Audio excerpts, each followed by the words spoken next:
What's up, guys? Welcome back to another episode of Footballrs. My name's Tony and you can follow me down below at linemanfootball.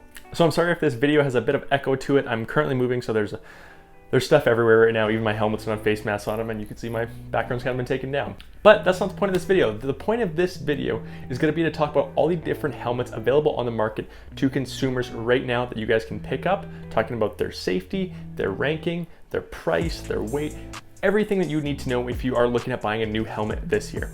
The number one disclaimer that we're going to say is we're not looking at helmets currently unavailable. A couple models that we're not really going to touch on are going to be the Riddell Speedflex Diamond, Riddell Speedflex Precision Fit, or the Riddell Axiom. Axiom? However you pronounce that. Riddell's new helmet. And the reason we're not looking at those is because you can't leave this video right now and go pick up that helmet for yourself. So we're only going to look at models that you can currently get and which one is going to be best for you. So before we start off this video, if you guys watch any of our What Players Wear videos we did throughout the fall, you could see Devin was always talking about the Virigna Tech rating of this helmet. If it was a 4-star helmet, 5-star helmet. Well, with those ratings, there's a lot of science that goes behind it. So how it works is every year, Virigna Tech tests the newest helmets on the same standard and then ranks them in order of the least to most safest helmets currently available on the market. Each helmet is rated on 48 impact tests. They swing a pendulum at the helmet, which is designed to match like a helmet-to-helmet contact. They measure the linear and rotational force of that impact.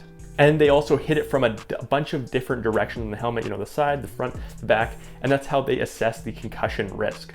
Now they look at the low impact plays, which are most common on a play-to-play basis, but then they also test high impact plays, which are most likely correlated to concussion risk. There's a bunch of other stuff that goes into it. All you need to know is that each helmet is rated the exact same way, and the lower the rating of the helmet, the better. But again, we'll link the Virigna Tech right at the top here so you can see exactly what we're talking about. Okay, the first helmet we're going to talk about is going to be the Riddell Speed. Everyone knows this helmet, right? The classic Riddell Speed. I do have a shell here, just don't have a face mask on it right now. In my opinion, this was the jumping off point for football helmets going into modern styling and incredibly comfortable fitting helmets. OBJ is arguably the most famous athlete to still wear the Speed and not upgrade to the Speedflex. Now with this helmet, it's still worn by about 7% of NFL players. A lot of them that used to wear it have since upgraded to the Speedflex. It's mid-level price at $350.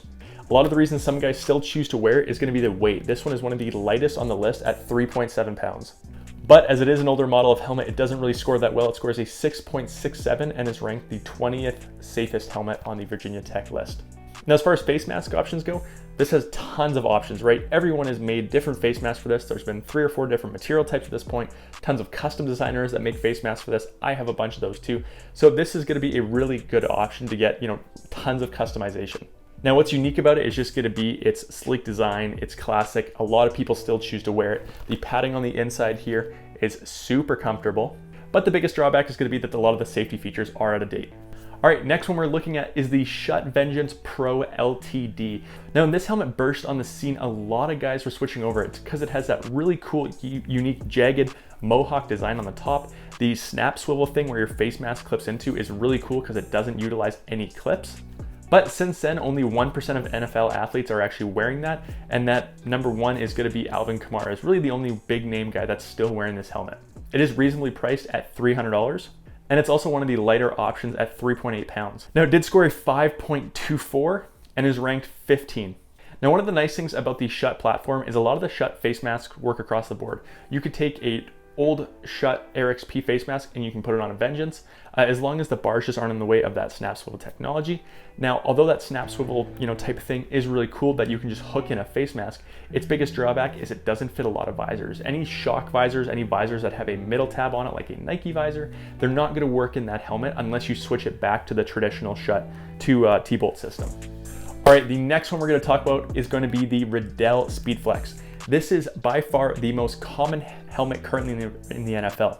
Now, the Speedflex was the first helmet on the market to incorporate some kind of way to transfer energy between the shell, and that's going to be with their iconic hex panel we have on the front right there. That's why it's called the Speedflex, because this thing flexes in. What they did is they took the design of the Speed, they modernized it, they gave it more sharp angles, and tried to make it safer as well. Again, the padding on the inside is very similar too. I don't really need to name someone for you guys.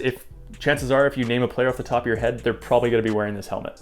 Currently, around 65% of NFL players choose to wear this helmet, However, it is still pretty expensive for the base model at $440. Surprisingly, it actually doesn't rank that good. In fact, this Speedflex is not even in the top 10. It actually ranks at number 12. Now, once you go up to the Precision Fit and the Precision Fit Diamond, yes, it ranks a lot higher on their rating scale, but those aren't available to the consumer, at least right now. As far as face mask options go, there are tons of different options. I think Riddell is the best in the market as far as face masks, styling, and availability. Now, what makes this thing special? Number one is going to be this hex panel on the top. Number two is going to be no clips on the top here, which means every visor fits in it, including the Shock Zero G visor and the Oakley Pro visor are custom made exactly for this helmet. So this is the only helmet on the market that has visors specifically made to fit it. The quick releases on the side also make it really easy to switch face masks on and off, but there are safer options on the market than this helmet. Nevertheless, it's the most popular helmet on the market for a reason. All right, the next one we're going to talk about is going to be the Schutt Vengeance F7 VTD. So Schutt learned from Riddell and seeing what they were doing, except they took it one step further. Instead of just having the hex panel on the front, Schutt has what they call their tectonic plate system. And that's so you can see the plates on the top and back of it actually move when you are hit to disperse rotational impact. That's why this helmet is so popular among wide receivers, and it's worn by guys like Cooper Kupp and Jamar Chase. Now, currently 12% of NFL players are wearing the F7, mostly receivers and skill position players, and it is priced to go against the Speedflex at $430. However, it is ranked a lot higher than the Speedflex at a 2.59 rating and ranking number 7. Now, what makes it special are, number one, the face masks are very wide angle. They're very good for skill position players. The tectonic plates are a super unique technology, and it weighs 4.1 pounds, whereas the Speedflex weighs 4.4 pounds. Now, the biggest drawbacks to this helmet, I think, honestly, is going to be the face mask options. If you're a bigger guy, the face mask options for linemen are pretty minimal. Okay, the next one we're going to be talking about is going to be the Vicis O2 helmet. Now, Vicis came out with the two newest and safest helmets in the game, the Vicis O2 and the Vicis O2 Trench. You can see the Vicis O2 has a super unique design with these hole perforations on the top. That's how you'll always tell that it is going to be the Vicis O2. Although this helmet was initially sported like guys like Patrick Mahomes, he has actually switched back to his Vicis O1, but I'm not really sure why. Now, when you're looking at Vicis right now, it's only worn by around 1% of players, and I'm not sure if that's a safety thing or if it's because of a supply chain thing and they don't have a lot of the helmets currently, but either way, it's not super popular yet. It might also be because of the price tag, because the Vicis O2 retails for $899. Yes, it's almost double the price of the Speedflex or the F7. But with that comes a couple key features. Number one is going to be the weight. It weighs 4.3 pounds, same as the Speedflex and the F7. However, it scores way lower by Virginia Tech. It's actually a 0.73, and it ranks number 2 on the Virginia Tech helmet rating scale. Now, as far as face mask options go, it does share all the same face masks with the Trench, so you can actually interchange them back and forth with it, which is nice. Now, the big technology that they say makes it safer is going to be the Delta Pods. It's their proprietary technology for comfort and secure fit. Now, each of these pods placed around the helmet actually comes in 5 different thicknesses, which means you can get a super customized and really unique fit. Riddell has a similar way of going about for their customized fit. They do the 3D printing with the diamond. So the technologies are slightly different, but they're trying to achieve the same thing. Now, what's the biggest drawbacks of this helmet? The biggest drawback, number one, is going to be the price, but number two, not a lot of guys are wearing the Vicis O2, and I'm not really sure why. When you look at guys like Russell Wilson and Patrick Mahomes, they're both choosing to stay in the O1 instead of the O2. The only one that I currently know in the O2 is going to be Derek Carr. Okay, here we go. The number one safest helmet you can buy right now on the market. That's going to be the Vicis O2 Trench. Now, this is the first position specific helmet available on the market.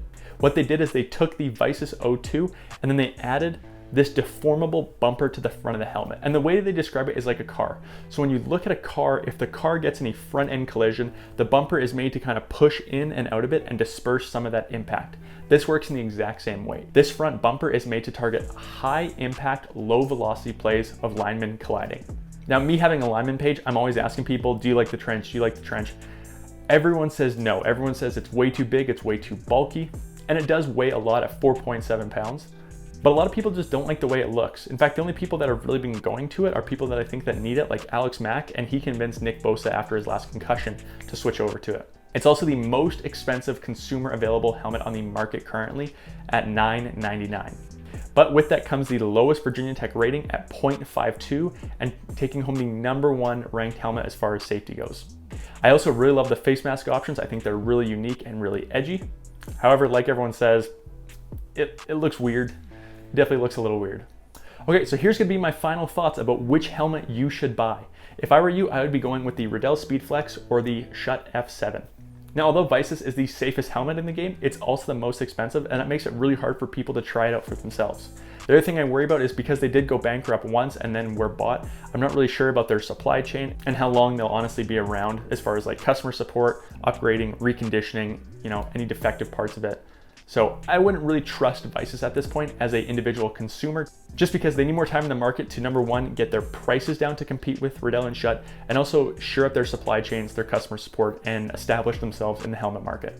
That's why I'd be going with Riddell and Schutt. They're the big fish. They're the people that can put all this money into R&D, but then scale it up to a point where they can actually get it down to a consumer price.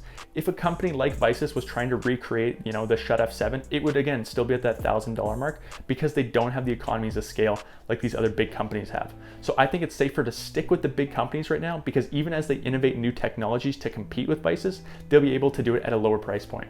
The other thing you're also going to get is longer term customer support, longer term reconditioning, and you can just trust that they're going to be around for a long time. The face mask options for Schutt and Riddell are also super vast. They have way more options than Vicis could ever compete with at this point. Same with Zenith.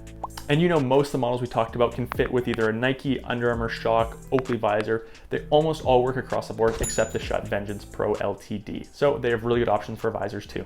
So technically these may not be the safest two helmets on the market, the F7 and the Speedflex, but they're going to be the best bang for your buck as far as safety, options, availability, customer support, and reconditioning in the future. There you guys go. I hope you guys enjoyed today's video. Again, you can follow us down below and see what we're doing. Comment your video idea, and if we pick yours, we will shout you out in that video. Thanks for watching.